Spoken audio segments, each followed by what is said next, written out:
Robert sought information for a living. That is to say that ever since he returned from Korea, after having served with the armed forces, he had been working as a private investigator in Montreal. William Hamilton, a rich industrialist, had gotten in touch with him regarding a simple vandalism issue. Nothing to write home about. Not worth hiring a private eye either, just so he can drive for hours on rough roads. But that's how it had always been. The client pays, Carl gets it done.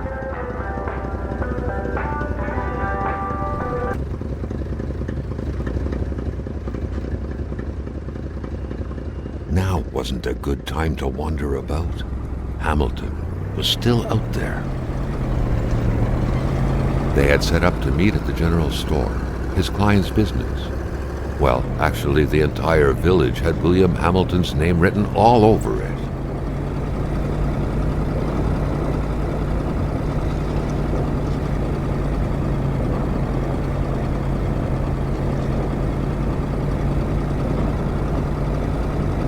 When the roads were bad, muddy, or snowed in, it was customary around these parts to close them off. But it was also customary to ignore those signs entirely and drive there anyway.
Emperor Duplessis, in spite of his conservative agenda, did a good job in colonizing the rural north, which helped to reestablish the region as an integral part of the province of Quebec.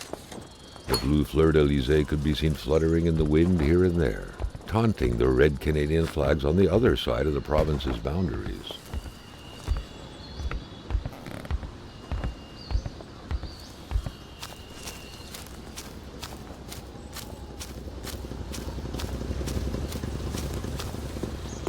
Hamilton never mentioned a road-blocking barrier. Why was it needed here in the back of beyond?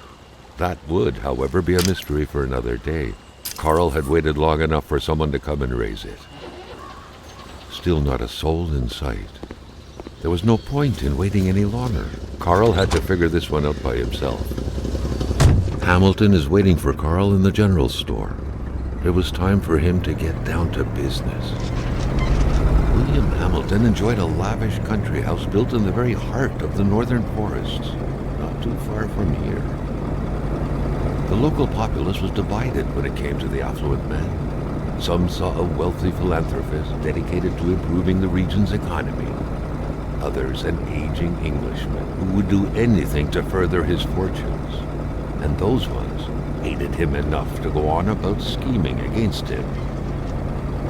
Hamilton had recently acquired a few local businesses, but the last straw was the reopening of a mine, which gave rise to a wave of protests and threats from the Cree people.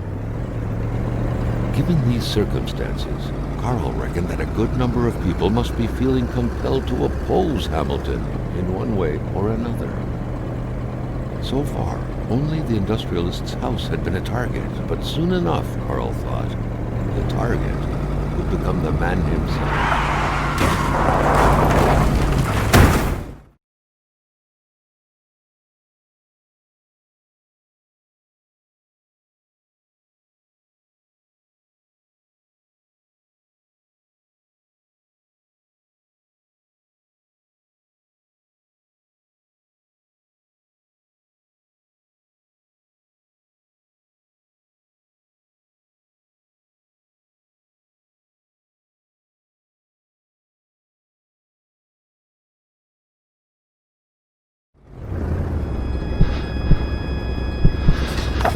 Carl needed to get out of there. The cold and the pain required urgent care.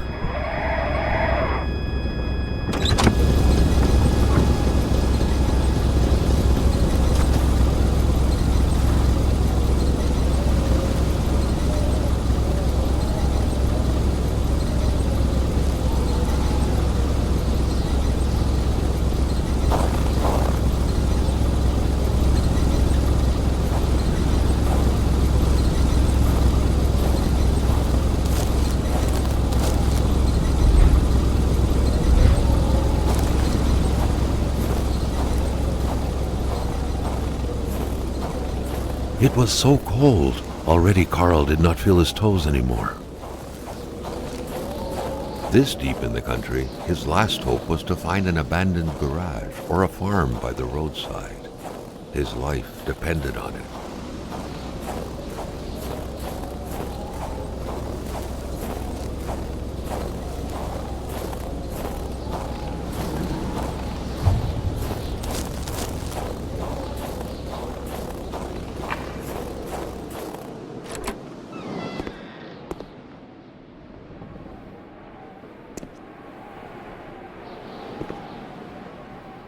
Even better than he had hoped.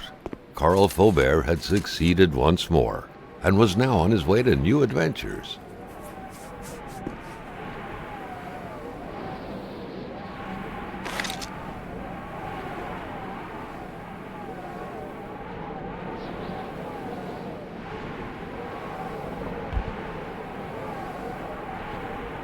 The Polaroid, Carl's long-standing and faithful ally, had seen its share of husbands caught red-handed cheating.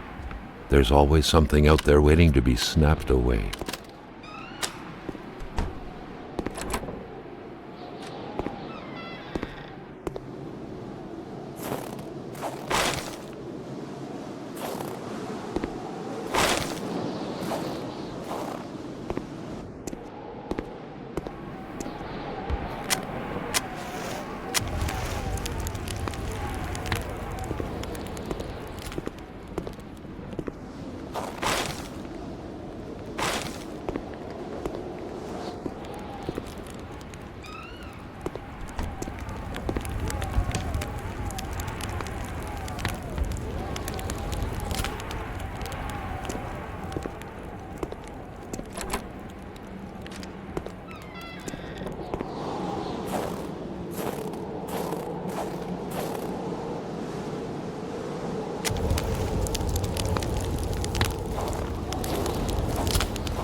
The driver had taken off. It was still best to check it out and leave nothing to chance. Carl needed help. It was a small, locked box engraved with the letters W.H. Carl thought about taking it. Nothing was to be left to chance.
Spread out on a few acres of untouched forest, bellowing caribou, everlasting snow, and undefiled lakes, the Manistan region was no tourist hub.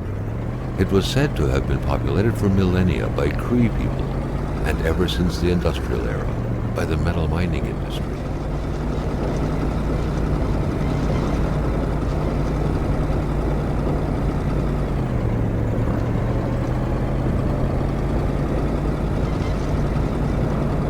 The truck was running on fumes. Good thing that the general store was close by.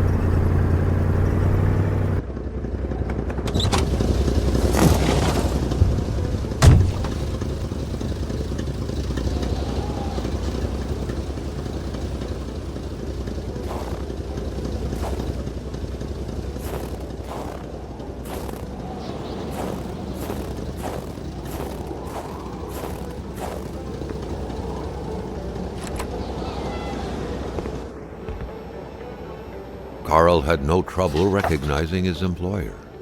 He had been killed. There was no need to be a detective to figure that out. But only a detective could have noticed that the killer had to have been very close, that the fatal blow had been given before the victim even realized.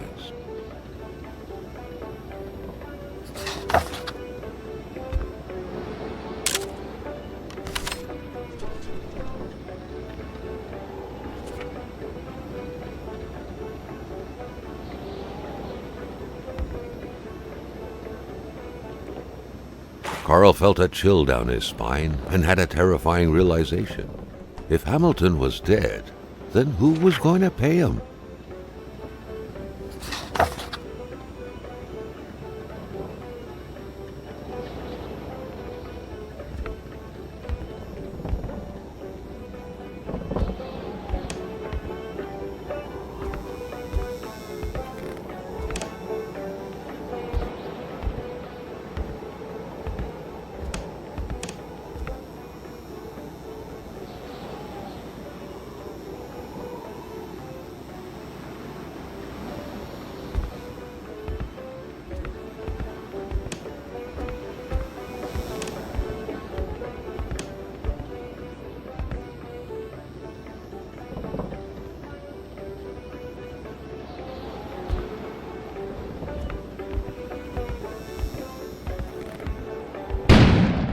An explosion suddenly occurred outside.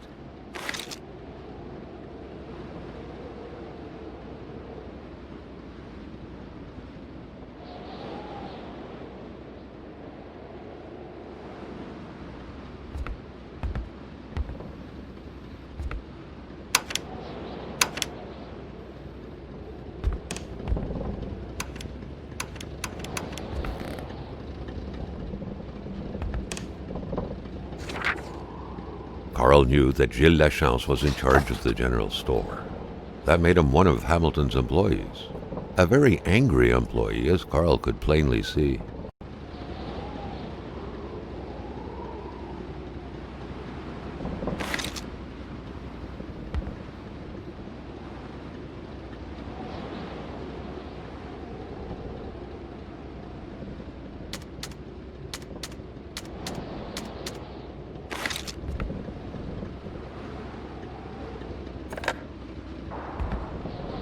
The snowstorm pummeled everything.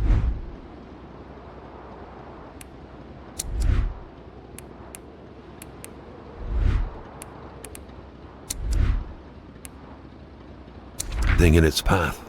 Carl was not surprised when he heard no tone.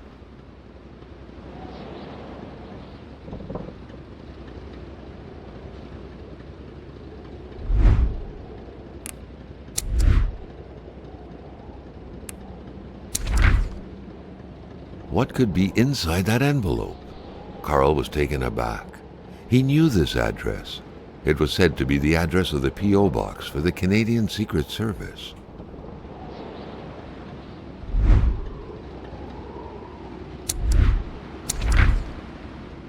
What could be inside that envelope? Carl was taken aback. He knew this address. It was said to be the address of the P.O. box for the Canadian Secret Service.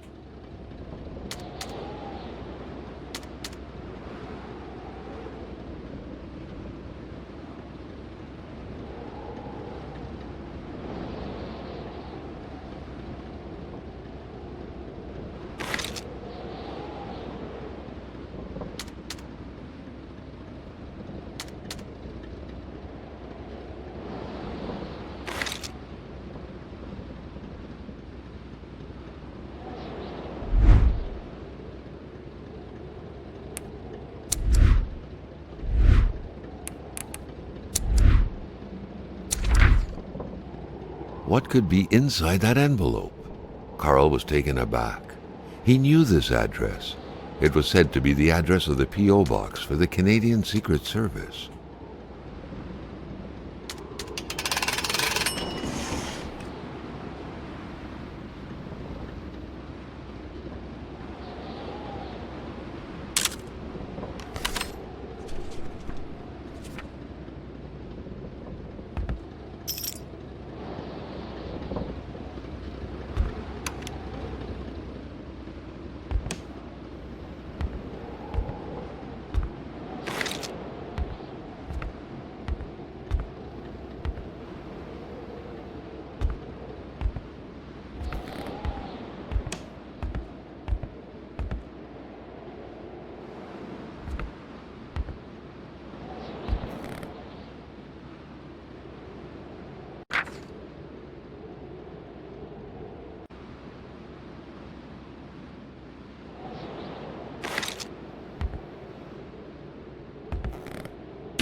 The note explained that the garage and the store couldn't be supplied with electricity at the same time.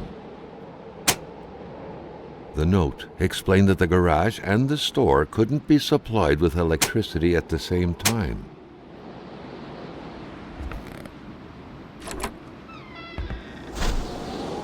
Maintaining his composure, Carl recalled something from his military training. Wolves always stay away from populated areas. Wait, was it about bears? Carl was used to strange phenomena, but a chunk of ice like this, as if an iceberg came out of the ground, that was a first. Carl was no electrician, but he could identify a wiring problem when he saw one.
Carl felt that the store and its surroundings still held their secrets, and he didn't like to miss out.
Carl wondered what the hell could that thing be. It looked like a man fossilized in ice. All of a sudden, Carl felt like he was pulled inside a world of dreams, a cold, unknown dimension. Somehow, self-control was slipping from his grasp.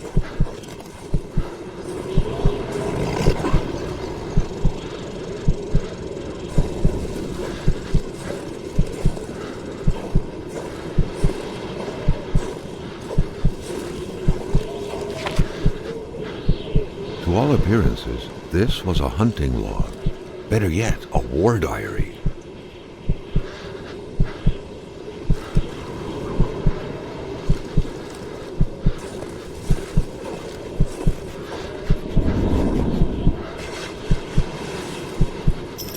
What could these engraved numbers mean? A fresh path suddenly appeared before Carl.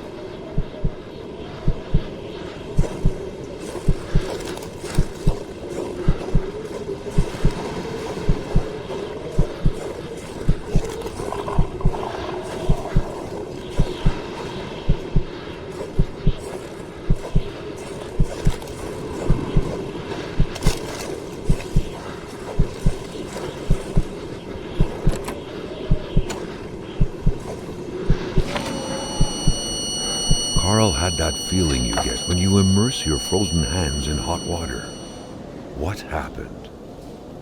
Now at least he knew who the unfortunate man petrified in ice was. Gilles Lachance, the general store's manager himself. That had to be the worst parking job ever. Who was Carl to judge, though? It may be customary to park like that around these parts. Or not.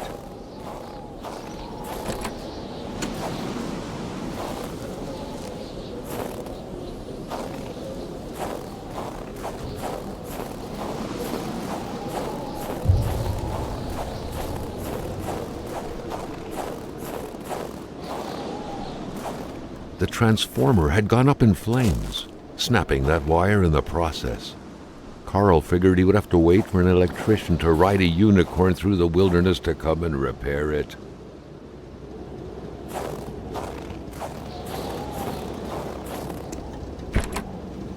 A milkman had to drive by every week to fill the bottles. The fresh milk indicated a recent visit. Something fell to the bottom of the box.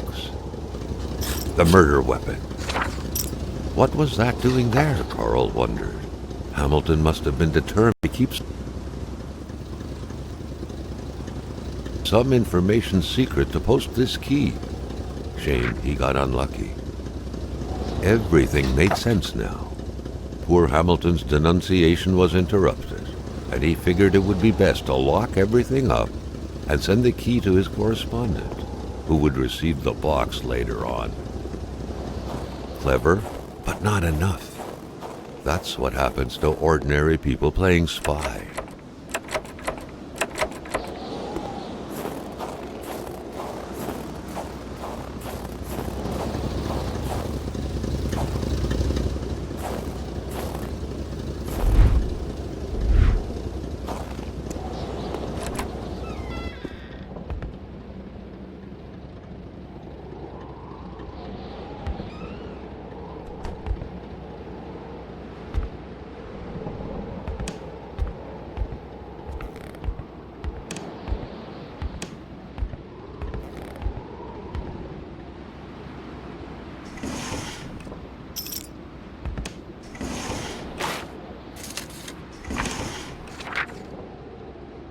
According to that log, it seemed like the whole village owed some money to the general store. Carl was far more interested in the bunch of nearby addresses he had just gotten his hands on, though.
Carl wondered how long he would have to endure skin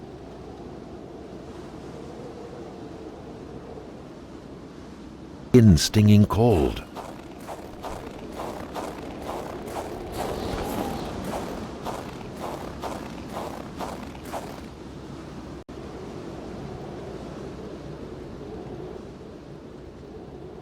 Skin stinging cold.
It was so cold. Already Carl did not feel his toes anymore.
Given the circumstances, leaving with an empty tank would be a death warrant.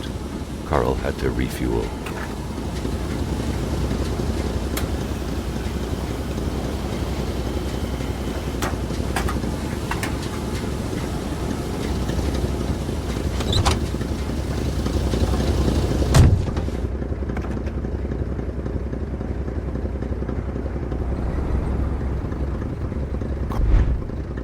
Carl knew straight away where to find him.